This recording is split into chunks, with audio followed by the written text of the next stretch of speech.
directives. And we talked a little bit about advanced directives last time, and I've only got 2 copies of it, but this is the one that the state of Idaho has approved, and it's on the Secretary of State's website. And it's a living will combined with a power of attorney form. But I just wanted you to see what the living will state of Idaho form says. To me as a physician, they're very confusing, because so much of it depends on the situation, that if you're not having life-limiting situations at this time, you don't know whether your life-ending problem is going to be like a stroke, or could it be cancer or heart failure. So your decisions for what you put on this form may be different at the time based on what your diagnosis is and what your problems are. So anyway, I just wanted you to skim this to see how the state of Idaho one is, and I'm going to talk with you about a couple of other options.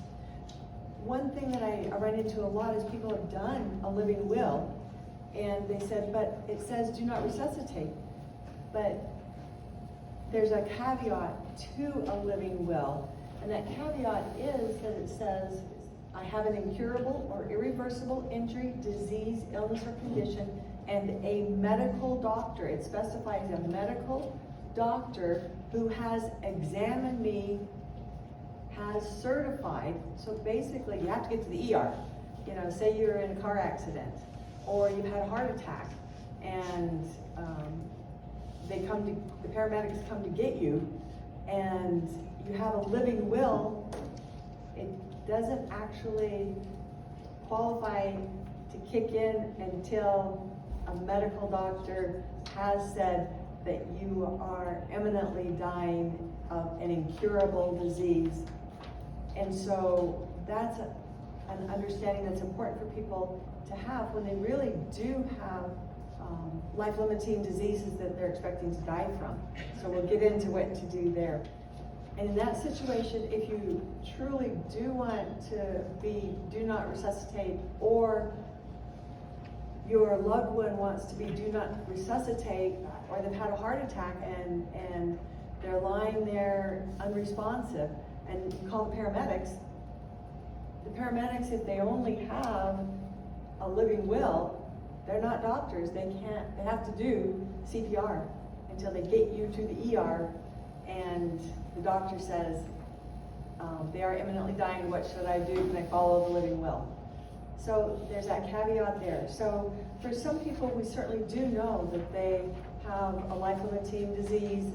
They would not be want to brought back. A lot of my patients are 90 plus, and with whatever their problem is, even extreme old age, they don't want to be brought back. And so that's where a physician, nurse practitioner, or physician assistant that is caring for the patient can do what's called a physician order for scope of treatment and then do not resuscitate.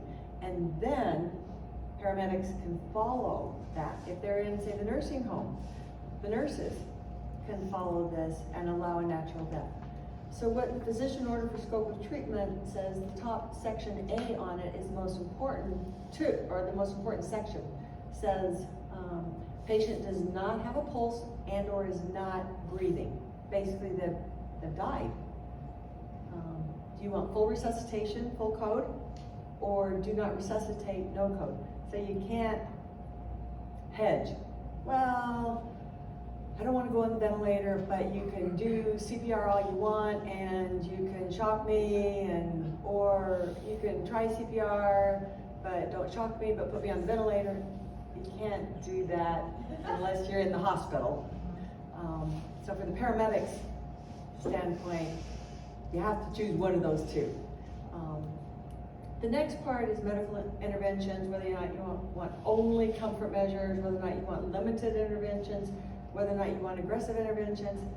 So my bias in having cared for a lot of people at the end of life is this form should not be used as a living will, because once a physician signs it, and you put, say, aggressive interventions, full code, then it's more difficult to get things changed, because if they got to go through all the paperwork, then say you really can't make your own decisions, then it's got to go to the power of attorney, and so it's just more complicated. So we've got good forms for living will that should be used for living will, and not this one, although I see nursing homes all the time using this as a living will for full code. And I just don't think it's a good idea or appropriate. I think the most appropriate use of it is for when someone really does not want CPR, shocking, ventilator, and it just depends on the situation that they're in. So this one has to come from your doctor. So I looked on the Secretary of State's website, which is where it is, to just find a more updated copy, and physicians or nurse practitioners or PAs, they think that, again, I do hospice, and so oftentimes it's odd times of the day or night, and you don't have a computer with you, and because they want you to sign in with your password, fill it out online, and leave it there, and then make a copy and type it out. But in hospice, we're at the bedside, we're not with computers, so we print it out, discuss it, fill it out with ink, get signatures that way, and then have it at the patient's home, at their assisted living. We keep a copy, the doctor gets a copy, family gets a copy, and so we all are on the same page knowing what someone's wishes are. Any questions about that? Yes? So do you recommend having the actual living will you were talking about first, plus that?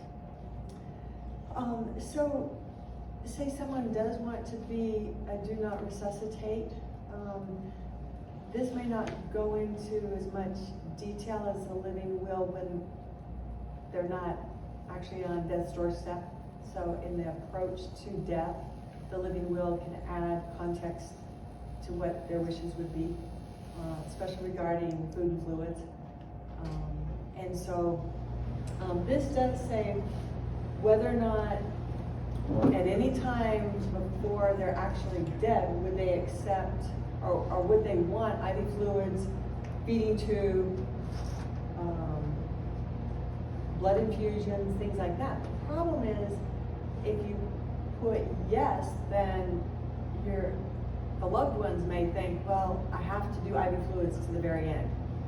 Well, IV fluids at the very end, when everything's shutting down, oftentimes go to the lungs, and then we get more shortness of breath, and shortness of breath is horrible, and so it all depends on the context. And so that's why I try to be very specific with this one, that it's better to go with a living will to talk about food and fluids instead of just checking this box. But I did want to present some other options for us as Catholics to consider with living wills, besides just the state authorized one. And Kathleen had a family member that introduced this one. It's called 5 Wishes Living Will. And there's an organization that has this, and you pay $5 for it. It's a nice 5-page, I think it's about 5-page copy that you can get in the mail by paying $5 for it. And so again, it's a way to express your wishes that is different from what's on the state website. The other one that, but I really like this one, it's called the Catholic Living Will, Catholic Declaration on Life and Death. And the reason I like it as a Catholic is it presents for a physician, for family members that may not be Catholic, my beliefs coming from the church about the dignity of the human person and why I would want not to have my natural death hastened. And I think it deals a little bit better with different situations about food and fluids. And so I just think that's something that would be worthwhile for you to read and think about for your loved one. And all I did was search on the computer for Catholic Living Will. There's called, I think it's the National Catholic Bioethics Center. They were the first ones I read that had something like this in the 1990s, and now different dioceses or archdioceses have what you call the Catholic Living Will, and I think this was out the Florida Archdiocese, Catholic, one of them, Catholic Living Will. So anyway, it's just something interesting for you to read to see if that would better meet your comfort level with what care you would want at the end of your life. Because truly, if you are able to express what you'd like better for, if your children are going to be your power of attorney, that are busy in their lives and not understanding Catholic teaching on end of life, it really helps them. It helps anybody that's going to be your decision maker. So I just wanted a good example that I like for you to consider. Questions about that? This or do the living will from the Secretary of State? Yes. Yes. Because they're all examples of living will, and in Idaho, the living will is actually part of statute that it's allowed, and so the legislation that put it in statute did not say it has to be in a certain form. So you have that ability to pick the form to express your wishes. The other wonderful thing that Idaho legislature did, that what's called the Natural Death Act, was say you can just sign it yourself, you can get witnesses, you can get a lawyer, but you don't have to. And so say you change your mind. You've done a post and maybe you decided to go back and try chemotherapy, or you decided to go back and have your heart valve replaced. Dr. Del Rosso may not want to do your heart valve replacement if you tell him, well, if I die on the table, don't try to bring me back, because people get dysrhythmias on the table all the time. And so you may need to tear this up and decide, let him have a chance. And so the nice thing is that you can tear these up and start over again, but you need to make sure that the one that you got dated is shared with other people, more recent than the last one. So the legislature really did try to make it easy, because situations change all the time, and that's a good example that you decide to go in for surgery to try to extend your life. Jan. So if you have signed a do not resuscitate on the post, and you're traveling, and you take a copy of that with you when you travel, so you cross state lines, does that matter? It should not. Most jurisdictions allow the post to be followed, because they know it's a physician order, and that the person that's dying or their power of attorney has signed it. So there's 2 signatures on there. In other states, other jurisdictions, they may call it a post with an L. Physician order for life-sustaining treatment. So they can call it different things, but it's basically, we just call it a post here. But yes, it can follow you out of state. The paramedics or the EMTs know, first place to look, police officers, first place to look is on the refrigerator. If you don't have time to ask where it is in a chaotic situation, at least they'll go there and look. So if it's important that they know what your wishes are, that's kind of the standard place to put it, is on the refrigerator, and that's where they'll look first, and then they'll start asking questions if there's nothing there.